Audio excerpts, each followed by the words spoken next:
My girlfriend accused me of flirting with her sister at a party. She broke down when she found out we were planning her surprise birthday. I'm 28, sitting alone in what used to be my apartment, surrounded by packed boxes and silence that feels louder than any argument. Just 3 weeks ago, everything in my life was fine. Today, I'm unemployed, facing eviction and very much single, all because Natalie, my girlfriend of 3 years, refused to give me 5 minutes to explain. For over a year and a half, we lived together in my apartment. With her 27th birthday coming up, I wanted to surprise her with something memorable. I reached out to her younger sister, Brooke, who's 24, and since they've always been close, I figured she'd be the perfect person to help. We decided to meet at Brooke's friend's housewarming party to plan everything: venue, guest list, cake, without Natalie getting suspicious. In hindsight, it was a horrible idea. At that party, Brooke and I sat close on a couch, heads down, scrolling through her phone, looking at potential locations. That was the exact moment Natalie's friend decided to snap a photo and send it directly to her with a message that read, "Thought you should know." I got home around 10 p.m. and walked into complete chaos. My gaming setup was smashed. My work laptop tossed into the bathtub with the water still running. Natalie was on the phone, yelling that I was just another cheating loser. The moment she saw me, she exploded. "What were you doing at the party with my sister?" I tried to get a word in, told her she misunderstood, but she wasn't hearing it. "Don't gaslight me. I have proof," she screamed, shoving the photo in my face and shouting louder every time I tried to speak. Then came the threat that turned into my living nightmare. "I'm calling your job. Your landlord too. Everyone should know what kind of man you really are." I thought she was just lashing out. I was wrong. That very night, she called my company's HR department and left a voicemail accusing me of having inappropriate relationships and creating a toxic work environment. She even posted on the company's public page before I could stop her. As if that wasn't enough, she also called my landlord and claimed I was involved in suspicious, possibly illegal activities out of the apartment. My landlord, already jittery from a previous bad tenant, didn't even hesitate. By midnight, she had destroyed about $3,000 worth of my property, and then left with a pre-packed bag. I didn't even know she'd been preparing for this breakdown. The next morning, I had 15 missed calls from my boss. I was called into an HR meeting where they told me I was being suspended without pay pending an investigation. That same afternoon, my landlord arrived with a 30-day eviction notice. It didn't matter that none of it was true. The accusations alone were enough to ruin everything. The following day, Brooke finally got through to Natalie and explained everything. She showed her the messages, the party plans, the receipts. Natalie then tried calling me 52 times. I didn't answer a single one. She came to the apartment sobbing through the door, saying how sorry she was, how her ex had cheated on her with her best friend, and that's why she jumped to conclusions. But none of that justified what she did. She didn't just mistrust me. She destroyed my entire life in a 2-hour meltdown. Natalie, now in full damage control mode, showed up at my place with her parents. Her dad, Roberto, had the audacity to tell me I was overreacting. Her mother, Diana, chimed in saying, "She loves you. Isn't that worth fighting for?" I actually laughed.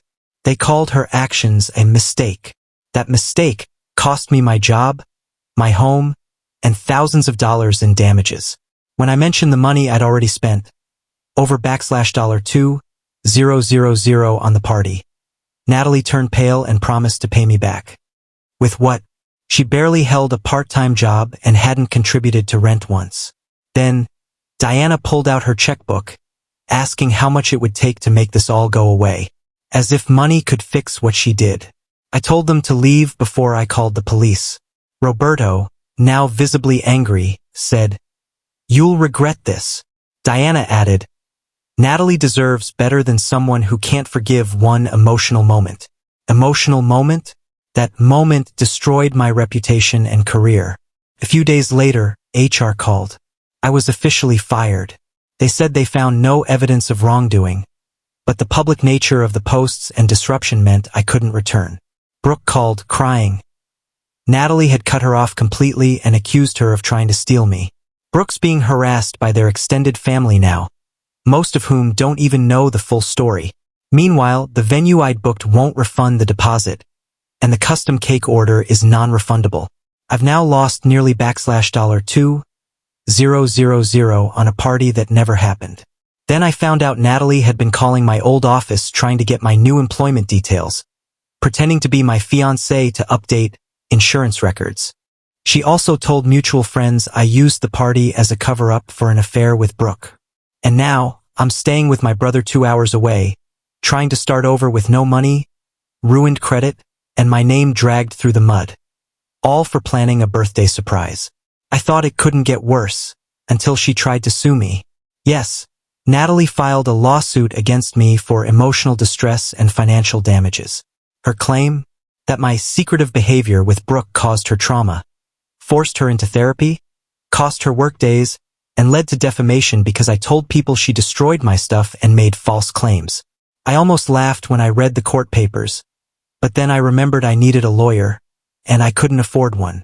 My savings were gone, mostly due to legal fees and the landlord charging me for damages that were clearly regular wear and tear.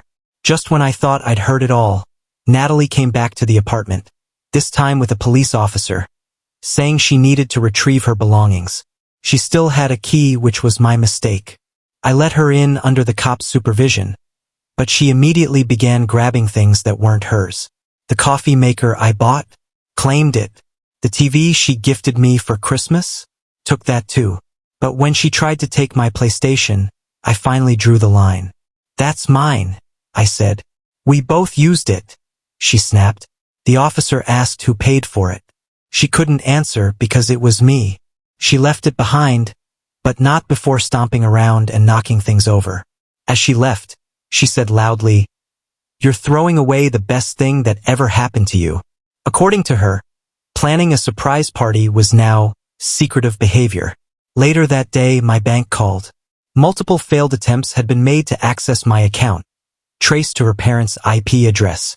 Someone had also called pretending to be me. I was stunned but not surprised.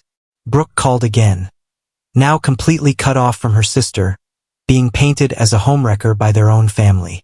Meanwhile, I received messages from my former coworkers saying Natalie was still calling the office, trying to find out where I'd gone. She was telling everyone I set her up and orchestrated the whole thing with Brooke to make her look crazy. The truth was lost beneath her lies. Then came the final blow, court. I scraped together enough for legal representation. Natalie walked in dressed like she was attending a funeral. Her parents followed, eyes filled with contempt. Brooke sat beside me, ready to testify. My lawyer had everything. Apartment security footage of Natalie leaving with packed bags, vendor confirmations for the party, receipts, and text messages showing I was planning a surprise, not an affair. The judge asked Natalie's lawyer a single question. Was he planning a surprise party? Yes, they admitted. Then what's the issue? The judge asked. Natalie's lawyer tried spinning it into emotional manipulation, but when the judge read through our text conversations, including one that said, "I really hope Natalie loves this," the entire room shifted. The judge then addressed Natalie directly and asked about the false claims to HR. Natalie muttered, "I was emotional." The judge pressed harder. "Did you lie to his employer? Try to access his bank account? Destroy his property?" Natalie answered yes to all. Her case was dismissed with prejudice. Then came my countersuit for defamation, property destruction, and financial damages. The judge awarded me $8,500. Not nearly enough to make up for everything I'd lost, but at least a legal recognition that I was wronged. As we walked out, Roberto blocked my path, still furious. "You ruined her life over nothing," he said. Diana added, "She has to take out a loan now. We have to co-sign."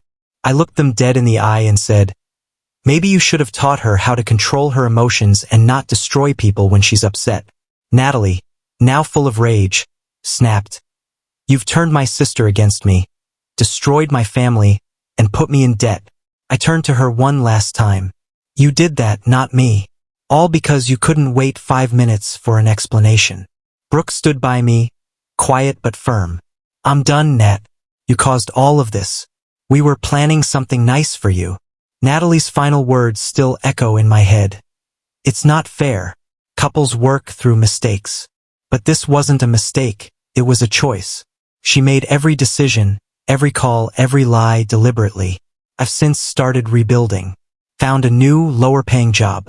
Still living with my brother. Credits ruined. Reputation's still shaky. But I'm finally free. Brooke has stayed a supportive friend, helping me find leads and challenging the false story Natalie spreads. I haven't seen $1 from the court ruling yet, but honestly, if $8,500 is the cost of getting her out of my life, it might just be worth it. Sometimes the trash takes itself out, though it might burn your whole life down on its way out the door. There's something strange about hitting rock bottom. It doesn't come with a crash. It's quiet, hollow, like you're underwater. After the court ruling, I sat on a park bench for nearly an hour, just staring at the judgment paperwork. $8,500. That was the number someone put on everything I'd lost. My job, my apartment, my savings, my professional reputation. Felt absurd. But it was still something. An official stamp saying I wasn't crazy, I wasn't a liar, and I didn't deserve what happened. And maybe that mattered more than the money. As I walked out of that courthouse, I felt lighter than I had in weeks, even with Natalie's final words echoing in my mind. It's not fair. Couples work through mistakes. But that's the thing, this wasn't a mistake. Mistakes are accidental. She made choices. Vindictive, destructive choices that cost me nearly everything. And even now, I don't think she truly understands that. I've been living with my brother for over a month now. He's been incredibly patient, letting me take over his spare room while I look for steady work. I landed a new job, not ideal, definitely a pay cut, but it's honest work and I'm good at it. The team knows nothing about my past, and I plan to keep it that way. Every time I look at my bank balance or the notes from my former landlord, I feel the weight of what was taken from me. But I also remind myself that I'm rebuilding, brick by brick, day by day. I've started therapy, too, and while I can't afford it weekly, even those few sessions have helped me untangle the knots left behind by 3 years with someone like Natalie. My trust was shredded. My confidence was buried. But I'm slowly digging it all back up. Natalie hasn't paid a cent of the judgment yet. No surprise there. She's probably still spinning her tale to anyone who will listen. From what I've heard through mutual friends, she's telling people she was blindsided by betrayal, and that Brooke and I planned everything to humiliate her. It would be laughable if it wasn't so cruel. Brooke, on her part, has stood firm. She's been a rock through all of this, refusing to let Natalie rewrite history. She confronted her parents after the court case, and as expected, they blamed her for everything. Said she should have known better than to meet up with me alone. Brooke told them she was done trying to justify herself. She didn't do anything wrong, and if they couldn't accept that, then they could lose her too. That took guts. More than most people in that family seem to have. As for Natalie's social media, it's a never-ending parade of inspirational quotes, filtered selfies, and vague captions about healing from betrayal and cutting out toxic people. Her friends flood the comments with support, calling her a queen, telling her she deserves better. I stopped reading them after a while. It was like watching a movie where the villain paints herself as the victim and the audience eats it up. But I don't need to convince anyone anymore. I've lived the truth. I've survived it.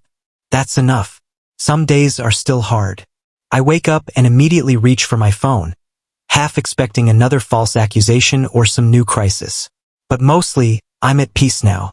I don't jump when the phone rings. I don't feel like a prisoner in my own life anymore.